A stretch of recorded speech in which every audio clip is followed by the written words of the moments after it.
చేతి మీద అలవాట్లేదు, ఇప్పుడు ఎక్కింది, వీడియో కోసం ఎక్కింది అనుకుంటా. ఎల్లమాక ఇప్పుడు వరకు ఎప్పుడు ఎక్కలేదు ఇటు చేతి మీదకి ఇలాగా. వీడియో తీస్తున్నా అని చెప్పేసి ఎక్కేశాడు. మహానుభావులు మాట్లాడే మాటలు అస్సలు అర్థం చేసుకోలేవు. మహానుభావులా ఎక్కడ ఉన్నారా? ఇది మా పటాపిల్ల, దీనికి 7 నుంచి 8 నెలలు ఉండిద్ది. మొన్నే కూత పట్టింది. కూత పట్టి కూడా ఒక 10-20 రోజులు అవుద్ది. ఇది దేనికి పడిందంటే మా తెల్లకిక్కరే ఒకటి ఉండిద్ది అనమాట, 2 సంవత్సరాల క్రితం అనమాట. అది దాని పిల్లకి పిల్ల ఇది. అంటే మా తెల్లకిక్కరే పుంజి వచ్చేసరికి తాత అవుద్ది అనమాట దీనికి. సేమ్ ఇదే రంగు అనమాట, దాన్ని కూడా సేమ్ ఇలాగే ఉండిద్ది. ఇదే వాటం, తోక కూడా ఇలాగే ఉండిద్ది, మొత్తం అంతా ఇలాగే ఉండిద్ది. సేమ్ అదే రంగానే ఉంచాము, లేదంటే దీన్ని కూడా ఇచ్చేసేవాళ్ళం.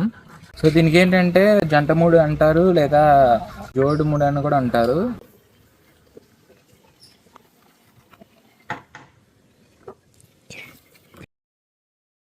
సో జోడుముడి అనమాట దీనికి. సో ఈ పుంజు మేము ఇంకా దీని ఫైటింగ్ చూడలేదు. ఫైటింగ్ చూసి ఎలా పోటాడుతుంది ఏంటని చూస్తాము. కానీ బాగా స్పీడ్గా ఉండిద్ది, అసలు దొరకదు అనమాట చేతికి. కూత పట్టిందని చల్లాలేసి పెట్టలేని మళ్ళీ పడుతుంది, అవేమో తంతని దీన్ని, అయినా తిరగబడుతుంది. దీని ఫైటింగ్ చూసినాక ఇది ఎలా పోటాడుతుంది ఏంటనేది మీకు నెక్స్ట్ సినారియోస్లో చెప్తాను. కానీ రంగు అనేది చాలా మంచిదన్నమాట.